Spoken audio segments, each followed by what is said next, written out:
পরিচিত হলে 5 লাখ টাকা, অপরিচিত হলে 10 লাখ টাকা, এটা ছিল রেট। ডক্টর নাজমুল হাসান কলিমুল্লাহ, আপনাকে স্বাগত জানাচ্ছি।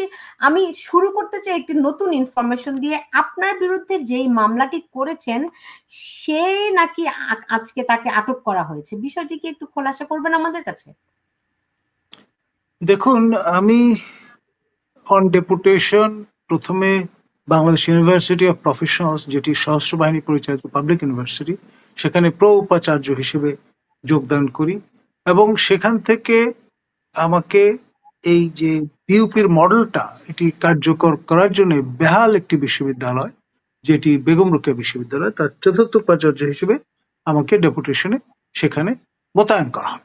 আমি যাওয়ার সময় আরো 3 জন মিলিটারি অফিসার নিয়ে গেছিলাম। একজন কর্নেল আবু হেনা মুস্তফা কামাল, অবসরপ্রাপ্ত রেজিস্ট্রার হিসেবে, লেফটেন্যান্ট কর্নেল মনোয়ার রেজা, তাকে ডেপুটি চিফ ইঞ্জিনিয়ার হিসেবে, এবং আপনার আমাদের প্রজেক্ট ডিরেক্টর হিসেবে 5th লং কোর্সের একজন অফিসার, তাকে আমরা সেখানে সঙ্গে মোতায়েন করেছিলাম। এবং এই যে টিম, সেই টিম আকারে আমরা কাজ শুরু করি। গিয়ে দেখলাম যে সেখানে চাকরি বাণিজ্য হচ্ছে, ভর্তি বাণিজ্য হচ্ছে, এবং বিশেষ উন্নয়ন প্রকল্পে আপনার নানান রকমের ব্যর্থ ইতিমধ্যে হয়ে আছে। তো আমরা যেটি করলাম, সেনা কায়দায় আপনার মোবাইল কোর্ট বসালাম, ম্যাজিস্ট্রেট নিয়ে আসলাম এবং 13 জনকে যারা প্রক্সি পরীক্ষা দিচ্ছিল তাদের আটক করে 1 বছরের কারাদণ্ডের ব্যবস্থা করে দিলাম প্রত্যেককে। এইটির পরে আমরা দেখলাম এই বাণিজ্য খুব একটা লুক্রেটিভ আর থাকবে না, কারণ প্রতি জনের কাছ থেকে 5 লক্ষ টাকা নিয়ে আপনার এই বাণিজ্য চলতো। তো সেটি চিরতরে বন্ধ হয়ে গেল। তারপরে আমরা নজর দিলাম আপনার চাকরি বাণিজ্য। এখানে লেকচারার পোস্ট বিক্রি হতো 30 লাখ টাকায়, কর্মকর্তা 20 লাখ টাকায়, কর্মচারী আপনার পরিচিত হলে 5 লাখ টাকা, অপরিচিত হলে 10 লাখ টাকা, এটা ছিল রেট। তা আমি এটি বন্ধ করার জন্য আমাদের তৎকালীন কোয়ার্টার মাস্টার জেনারেল জনাব লেফটেন্যান্ট জেনারেল আনোয়ার, তার সঙ্গে পরামর্শ করে, তিনি আমার বন্ধু মানুষ, ছোটবেলা, ডাকনাম টিঙ্কু, উনি পরামর্শ দিলেন যে আমাদের রিক্রুটমেন্টের যে অ্যাডভার্টাইজমেন্ট হয় তাতে একটি ক্লজ জুড়ে দেয়া, যে কোনো ধরনের মৌখিক এবং লিখিত তদবির প্রার্থীর অযোগ্যতা বলে বিবেচিত হবে, পরবর্তীতে কোনো অনৈতিক লেনদেনের বিষয় আবিষ্কার হলে তৎক্ষণাৎ চাকরি চলে যাবে, এই শর্তে আবেদন করা যেতে পারে। আমার জানা মতে বাংলাদেশের কোনো পাবলিক প্রাইভেট ইউনিভার্সিটিতে রিক্রুটমেন্টে এই ক্লজ আগেও ছিল না, ভবিষ্যতে হয়েছে কিনা আমি জানি না, কিন্তু আমরা এই প্রথম এটি চালু করি। এবং এরপর রিলিজিয়াসলি তদবির মৌখিক ভাবে, ধরুন কেউ ফোন করে বললো, কেউ সামনে এসে বললো, কেউ টেক্সট মেসেজ পাঠালো, আমরা ইগনোর করলাম এবং সেগুলো নোট করে রাখলাম যে এদের পক্ষে যদি দরখাস্ত পড়ে সেটি বাতিল হয়ে যাবে। এবং আমাদের তৎকালীন মাননীয় স্পিকার শিরিন শারমিন চৌধুরী, তিনি পাশের কনস্টিটুয়েন্সির প্রতিনিধি ছিলেন, তাকে দিয়ে তদবির করানো হয়েছিল 8 বার, টেক্সট মেসেজও করেছিলেন, আমরা সেটা ইগনোর করেছি এবং যথাবিহিত ব্যবস্থা নিয়েছি। সিনিয়র মোস্ট ক্যাবিনেট মিনিস্টার আকম মোজাম্মেল মহোদয়, তিনি 3 বার তদবির করেছিলেন, এবং আমার কাছে মনে হয়েছে যে এটার সঙ্গে কনস্টিটুয়েন্সি লিয়াজের কোনো সম্পর্ক নেই, কারণ গাজীপুর থেকে তিনি নির্বাচিত হয়েছেন, রংপুরের সঙ্গে কোনো সংস্রব নেই। তো তাকে আমরা টার্ন ডাউন করে দিয়েছিলাম। তারপরে ছাত্রলীগের সেন্ট্রাল কমিটির প্রেসিডেন্ট শোভন, তিনি এসে হাজির হয়েছিলেন। তিনি যখন দেখা করলেন, আমি বললাম যে আপনার কোনো একাডেমিক বিষয় আলোচনার আছে কিনা, বুঝলেন না, আমি তদবির করতে এসেছি, খোলামেলা বলে দিলেন। আপনি যদি সংশ্লিষ্ট ব্যক্তির শুভানুধ্যায়ী হন তাহলে দয়া করে তার নাম উচ্চারণ করবেন না, করলেই তিনি কিন্তু অটোমেটিক বাতিল বা অযোগ্য বলে বিবেচিত হবে। তো তিনি দ্রুত চলে গিয়েছিলেন এবং এহেনও লোক নাই তদবির করার চেষ্টা করেননি, দোজ হু ম্যাটার্স। এমনকি তৎকালীন শিক্ষা উপমন্ত্রী নওফেল, তিনি ডিও লেটার ইস্যু করেছিলেন, সঙ্গত কারণেই আমরা সেটি আপনার বিবেচনায় নেইনি।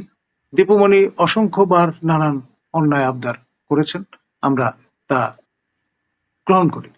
এবং তারপরে উনি কুপিত হয়ে বঙ্গবন্ধু পরিষদ, যেটি বেগম রোকেয়া বিশ্ববিদ্যালয়ের শাখা, তার সেক্রেটারি মশিউর, তাকে দিয়ে আমার বিরুদ্ধে ক্যাম্পেইন শুরু করান। এবং আপনার আসাদুজ্জামান মন্ডল বলে আরেকজন শিক্ষক, তাকে দিয়ে ক্যাম্পেইন করান। এবং এই মাহমুদুল হক যিনি আজকে আটক করলেন, তাকে নিয়োজিত করেন এইসব কাজে। এবং এর ফলে তারা একটা অধিকার সুরক্ষা পরিষদ নামে একটা এন্টিটি গড়ে তোলেন এবং নানানভাবে মেলাইন করবার চেষ্টা করেন। তারা হাজিরা খাতা হাজির করেন, অ্যাজ ইফ ভাইস চ্যান্সেলরকে স্বাক্ষর করতে হয় হাজিরা খাতায়, এরকম। এবং আপনার ওই যেটাকে বলে একই অভিযোগ যে আমাকে ঘেরাও করার জন্য পাওয়া যায় না। এখন আমি তো আপনার প্রশাসক হিসেবে ডেফিনেটলি ঘেরাও হতে চাইবো না। আমি অফিস টাইমে থাকতাম, তারপরে আমি চলে আসতাম। এখন এই যে প্রতিদিনকার কাজ প্রতিদিন করে ফেলা, সকল ফাইল ডিসপোজ করা, এইটা ন্যাচারালি তাদের ভালো লাগে। এবং তারা খুব অবাক হয়েছে যে প্রতিদিন আমি ঢাকায় যাওয়া আসা করছি, আবার ঢাকায় এসে এখানে লিয়াজো অফিসে ফাউন্ডেশন কোর্স গুলো পরিচালনা করছি রাত 12টা পর্যন্ত, আবার পরদিন সকালে ফ্লাইট করে চলে যাচ্ছি। তো এখানে আবার বিশ্ববিদ্যালয়ে আর্থিক কোনো সংস্থা ছিল না এবং আমার পকেট থেকে আমি টাকা দিইনি। মজাটা ছিল এই যে আমার একজন পিএইচডি স্টুডেন্ট ছিলেন, লেফটেন্যান্ট জেনারেল মোল্লা আকবর। তিনি আপনার কমান্ড্যান্ট এনডিসির দায়িত্ব শেষ করে অবসরে গিয়ে যোগ দেন আপনার রিজেন্ট এয়ারওয়েজে, এবং আমার সম্মানে তিনি এর শাখা খুলে দেন সৈয়দপুরে এবং আমাকে দিয়ে চিফ গেস্ট হিসেবে এটি উদ্বোধন করান। তো ফলে পরদিন থেকে আমি তাদের ব্র্যান্ড অ্যাম্বাসাডর হিসেবে ট্রিটেড হয়েছি। শুধুমাত্র ট্যাক্সের পয়সাটি দিতে হতো, আর কোনো অর্থ ব্যয় করতে হতো না। ফলে এই সাশ্রয়ী একটা কথা আমাকে একটু বলেন। আমি বুঝতে পেরেছি আপনি যে বিষয়গুলো তুলে ধরছেন। হ্যাঁ, এখন ধরেন আমরা সাধারণভাবে, আমি একটু খোলামেলাই আপনার সঙ্গে আজকে কথা বলতে চাই স্যার। ধরেন আমরা যেরকম জানি বা দেখে আসছি, কোন সরকারের সঙ্গে যখন সুসম্পর্ক থাকে তখন তাকে বিশ্ববিদ্যালয়ের উপাচার্য নিয়োগ করা হয়, রাইট? তো আপনার সঙ্গে সরকারের সুসম্পর্ক না থাকলে কিভাবে আপনি রংপুর বিশ্ববিদ্যালয়ের উপাচার্য হলেন? সেটা পরিষ্কার বলি, আমি ছাত্র জীবনে কখনো রাজনীতি করিনি। শিক্ষক হওয়ার পর শিক্ষকদের যে রাজনীতি, তাতেও আমি কখনো যুক্ত হইনি। কখনো ঢাকা বিশ্ববিদ্যালয়ে আপনার শিক্ষক সমিতির কোনো পদে, সিন্ডিকেটের কোনো পদে, সিনেটের কোনো পদে, ডিন ইলেকশনে আমি কখনো প্রার্থী হইনি, কারো পক্ষে ক্যাম্পেইন করি। 1, 2। আর জাতীয় নির্বাচনগুলোতে আমি কখনো ভোট দিই না, যেহেতু আমি নির্বাচন পর্যবেক্ষণের কাজ করি। আমি নিজে ঢাকা ইউনিভার্সিটির স্টুডেন্ট হিসেবে আপনাকে প্রক্টর হিসেবে দেখেছি, আর বিভিন্ন সহকারী প্রক্টর ছিলাম। আমি সহকারী প্রক্টর ছিলাম, এটা অ্যাডমিনিস্ট্রেটিভ পোস্ট, আপনার ইলেক্টেড পোস্ট না। যেমন চেয়ারম্যান অটোমেটিক, কারণ যখন যার টার্ন আসবে তিনি চেয়ারম্যান হবে। এটা সায়েন্সের ইয়া ছিলেন, সোশ্যাল সায়েন্স ফ্যাকাল্টির কে রিপ্রেজেন্ট করতাম আমি। আপনার সহকারী প্রক্টর হিসেবে টানা 10 বছর আমি 5 জন ভাইস চ্যান্সেলরকে সার্ভ করেছি। তার মধ্যে 2 জন আওয়ামী লীগের, 2 জন বিএনপির, একজন আপনার সেই 111 সরকারের সময় ছিল দায়িত্বে। এখন আমি আপনাকে ব্যক্তিগত মানে সাংবাদিক হিসেবে চিনি, জানি পপের একজন হিসেবে সারাদিন নির্বাচন কমিশনে দৌড়দৌড়ি করতেন। এটাই আমার মানে সাংবাদিক হিসেবে আপনাকে এই রোলটাতে আমি বেশি দেখেছি। তো ধরেন আমি যে প্রশ্নটা আপনাকে করেছিলাম যে আমি বুঝলাম যে আপনি একজন যেহেতু কোথাও ভোট দেন না, কখনো নীল দল সাদা দল করেননি, সো আপনি একটা নিরপেক্ষ ব্যক্তি যদি আমি হিসেবে বিবেচনা করি আপনাকে, তাহলে তো আপনার কোনো পদায়নই হওয়ার কথা না। বাংলাদেশে যে কালচার আমরা শুনে অভ্যস্ত এবং আওয়ামী লীগের বিরুদ্ধে যেরকম ফ্যাসিজমের কথা শুনি, দলীয়করণের কথা শুনি, এবং আপনি নিজে ওই সরকারের তীব্র সমালোচক ছিলেন। আপনি 5ই আগস্টের আগে প্রচন্ড ভাবে আওয়ামী লীগ সরকারের বিরোধিতা করেছেন, সমালোচনা করেছেন। তাহলে মানে আপনি নিয়োগটা কেমন করে পেলেন, আমি এটা জানতে চাই। আমি বলি আপনাকে, ঢাকা বিশ্ববিদ্যালয়ে আমি সহকারী প্রক্টর হয়েছিলাম আমার ক্যাপাসিটির কারণে। আমি খুব কর্মঠ একজন ব্যক্তি, প্রায় 20-22 ঘন্টা কাজ করি, এটি অনেকের নজরে পড়েছে এবং আমাকে সকাল 4টার সময় অ্যাপ্রোচ করা হয়েছে। যখন দেখেছেন যে সেখানে একটি নির্বাচন হচ্ছিল, সিনেট নির্বাচন, এটি আমি পর্যবেক্ষণ করতে গিয়েছিলাম এত রাতের বেলা। তো সেইটি দেখে কর্তৃপক্ষের মনে হলো এরকম একটা লোক দরকার যে নিরপেক্ষ মানুষ এবং সেফটি ভালভ হিসেবে কাজ করবেন। সেই জন্য আমাকে নিয়োগ করা হয়েছিল সহকারী প্রক্টর হিসেবে, এবং আমি ধারাবাহিকভাবে সরকার নির্বিশেষে 5 জন উপাচার্যের প্রশাসনের অংশ ছিলাম। এবং আমি যেটি করেছি, দেখলাম যে এই অ্যাসিস্ট্যান্ট প্রক্টর পদটা equivalent to house tutor. House টিউটরদের হলে নিয়ম হচ্ছে 10 বছরের বেশি এই দায়িত্বে থাকা যায় না। তা আমি দেখলাম পুনরাদেশ না দেওয়া পর্যন্ত অন্তকাল যদি চলতে থাকে, তাহলে তো আমি যদি কোনো কারণে পদত্যাগ করার চেষ্টা করি তখন এটা নিয়ে কথা হবে।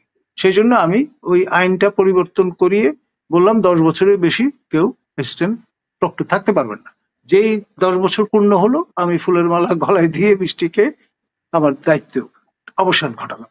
এখন এই যে প্রশাসনিক অভিজ্ঞতা 10 বছরের, তারপর চেয়ারম্যান ছিলাম আমি, এবং জাপান স্টাডি সেন্টারের আমি ডিরেক্টর ইনচার্জ ছিলাম, এবং আরেকটি এনটিটির ইউএনআই আমি প্রেসিডেন্ট ছিলাম। তো ফলে এই সব প্রশাসনিক অভিজ্ঞতাগুলো আমাকে উপযুক্ততা দান করেছে আপনার বাংলাদেশ ইউনিভার্সিটি অফ প্রফেশনালস, যেটি সশস্ত্র বাহিনী পরিচালিত পাবলিক ইউনিভার্সিটি, সেইখানে প্রথম প্রো উপাচার্য হিসেবে নিয়োজিত হবার। তৎকালীন সেনা প্রধান তিনি আমার নাম সুপারিশ করে তৎকালীন প্রতিরক্ষা মন্ত্রী এবং মহামান্য রাষ্ট্রপতির কাছে দিয়ে একটি নাম সেভাবে গিয়েছিল, এবং আমি আপনার 2002 সনে বাংলাদেশ মিলিটারি একাডেমি থেকে প্রি কমিশন কোর্স করে কমিশন লাভ করেছিলাম। একদিকে সহকারী প্রক্টর, আবার সেদিকে আপনার প্লাটুন কমান্ডার, পরে কমান্ডিং কমান্ডার হিসেবে বাংলাদেশ ন্যাশনাল ক্যাডেট কোরের সেনা শাখায় কাজ করেছি। আপনি একজন তীব্রভাবে একজন ডায়নামিক ব্যক্তি আর কি। জি, চেষ্টা করেছি, আপনাদের দোয়া। এখন এই যে সেখানে আমি ছাড়া বাকি সবাই সামরিক অফিসার, হয় সেনা, নাহলে নৌ, নাহলে বিমান বাহিনী। তো এখন আপনার একজন সিভিল লোক ওখানে কিন্তু অ্যাডজাস্ট করতে পারবে না। আমি যেহেতু সেনা কালচারের সঙ্গে পরিচিত এবং নিজে কমিশন লাভ করেছি, I earned it from military academy, আমাকে চেহারা দেখে কেউ দেয়নি। অনেকের একটা ধারণা হতে পারে ইটস অনারি পজিশন। নো, আমি ফার্স্ট ব্যাচের আপনার course senior, I commanded the parade, এবং সাব মেশিন গান পর্যন্ত চালনা করতে শিখেছি, খোলা জোড়া দিতে শিখেছি, পিস্তল, টুটুবো rifle, 7.62 mm automatic rifle, light machine gun, sub machine gun, এগুলোর অপারেশন শিখেছি। তারপরে আপনার ব্যানেট কিভাবে চার্জ করতে হয়, কিভাবে ডিপ্লয়েড হতে হয়, যত রকমের সামরিক কলা কৌশল আছে হাতে কলমে সেটা শেখা হয়েছে। তো ন্যাচারালি আমি আধা সামরিক একজন মানুষ, এবং সেখানে খুব সুন্দর করে ফিট ইন করে গেছে। আর আমাদের শিক্ষকরা স্যার শুনে অভ্যস্ত, বলে অভ্যস্ত নন একেবারেই। তা আমি সেখানে ওই মিলিটারি কায়দায় একজন আমি ধরেন লেফটেন্যান্ট হিসেবে যোগ দিয়েছি বিউপিতে প্রো ভাইস চ্যান্সেলর। একজন ক্যাপ্টেন যিনি, তাকে আমি স্যার বলেছি, যদিও বয়সে আমার হাঁটুর সমান। তো এই যে মিথস্ক্রিয়াটা এবং অ্যাকসেপ্ট করাটা, সেটা ডেফিনেটলি আমাকে কাজ করতে সহায়তা করেছে এই সেনা কালচার অধ্যুষিত প্রতিষ্ঠানটিতে। তো খুব সুন্দর দক্ষভাবে আমি কাজ করছি দেখে আপনার সরকারের দৃষ্টি আকৃষ্ট হয়েছে। তখন আমাকে এই সবচেয়ে বেহাল বিশ্ববিদ্যালয়টাকে ডিসিপ্লিনে নিয়ে আসার জন্য এই 3 জন সামরিক অফিসার সহ আমাকে সেখানে পাঠানো হবে। তো বেগম রোকেয়া ইউনিভার্সিটিতে আমি গিয়ে যেহেতু এই মডেলটা ডেভেলপ করে সেটা ক্যাটাপল্টেড আপনভাবে ইমপ্লিমেন্ট করার চেষ্টা করেছি, সেটি একটা রীতিমতো রেভলিউশনারি চেঞ্জ নিয়ে এসছে। ভর্তি বাণিজ্য বন্ধ, চাকরি বাণিজ্য বন্ধ, পুরো ক্যাম্পাস 75 একর জায়গা, সেটাকে আমি ওয়াইফাই এর আওতায় নিয়ে এসেছিলাম। আমাদের যানবাহনগুলোতে ওয়াইফাই প্রযুক্ত করে দিয়েছি, স্মার্ট টেলিভিশন প্রযুক্ত করে দিয়েছি, প্রত্যেকটা ডিপার্টমেন্টে একটি করে স্মার্ট ক্লাসরুম তৈরি করে দিয়েছিলাম। বলবেন যে আওয়ামী লীগ সরকার অন্তত একজন যোগ্য বা ব্যক্তিকে মূল্যায়ন করেছেন বা যোগ্য পদে পদায়িত করেছেন, এটি কি বলবেন আপনি? এটা আমি বলবো আওয়ামী লীগ সরকারের আমলে তৎকালীন সেনা প্রধান তিনি আমাকে আবিষ্কার করে সেখানে মোতায়েন করেছিলেন। এখন তারা হয়তো চিন্তা করেছেন যে এই বিউপি মডেলটা রেপ্লিকেট করা যায় কিনা।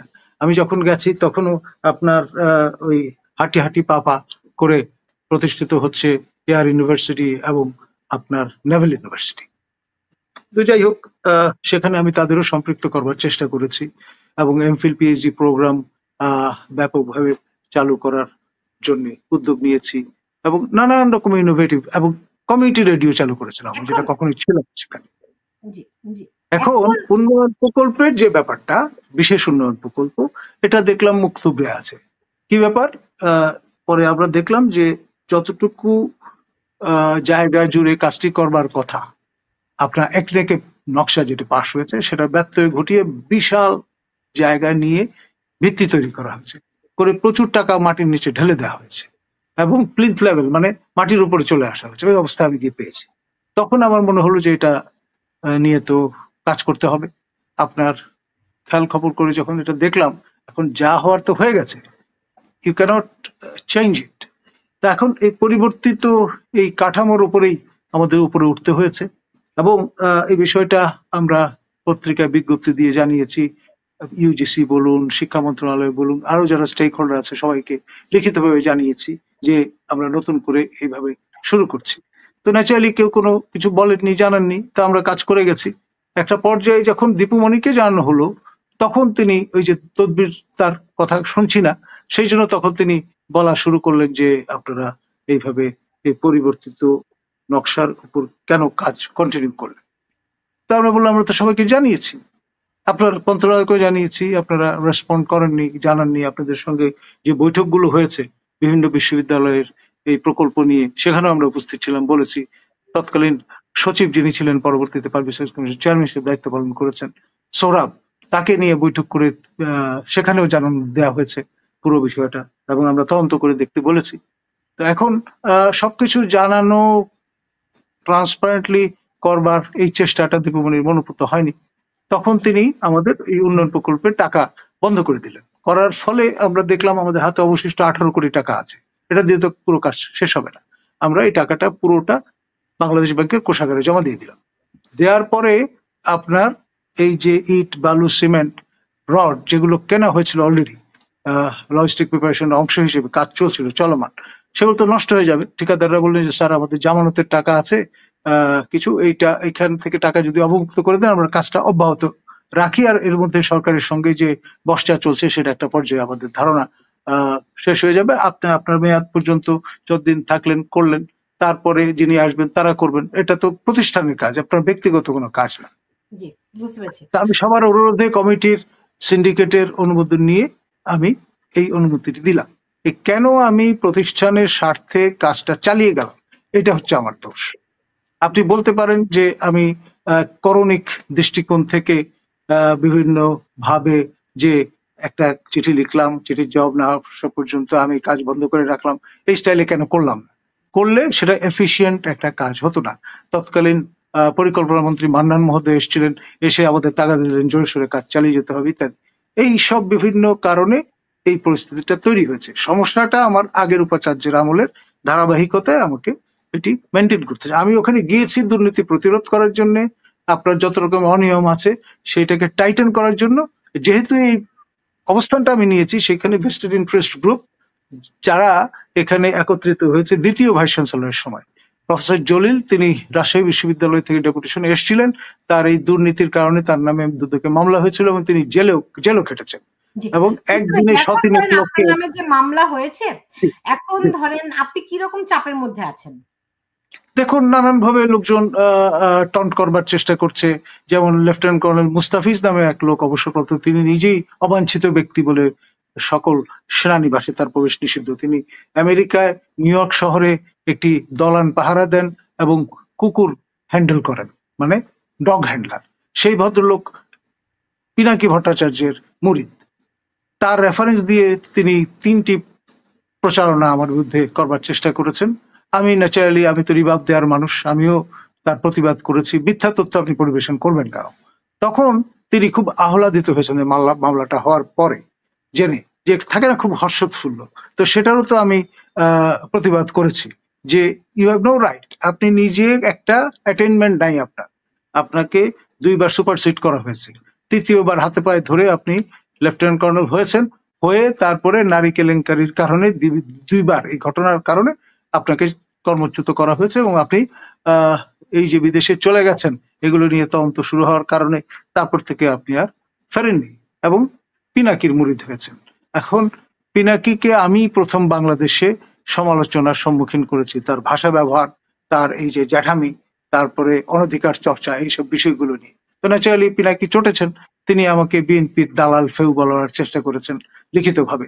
তারপরে যেটি করেছেন, তিনি তার এই মুরিদদের লেলিয়ে দিয়েছেন।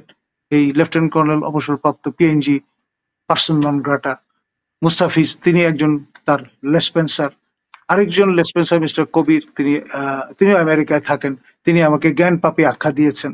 তারপরে আমাকে ভুল তথ্য কতগুলো দেওয়ার চেষ্টা করেছেন, সেখানে যার সঙ্গে আমি ফিট ইন করি না, তো সেটারও আমি প্রতিবাদ করেছি। এখন তিনি আবার হুমকি দিয়েছেন তিনি আমার উপর সিরিজ তৈরি করবেন, করেন, মোস্ট ওয়েলকাম। আমার তো লুকোনোর তো কিছু নাই। এখন ধরেন আমি একজনের ভাগ্নে আমাকে আপনি ভাসতে বানিয়ে দিলেন, সেটা তো আমি অ্যাকসেপ্ট করবো না।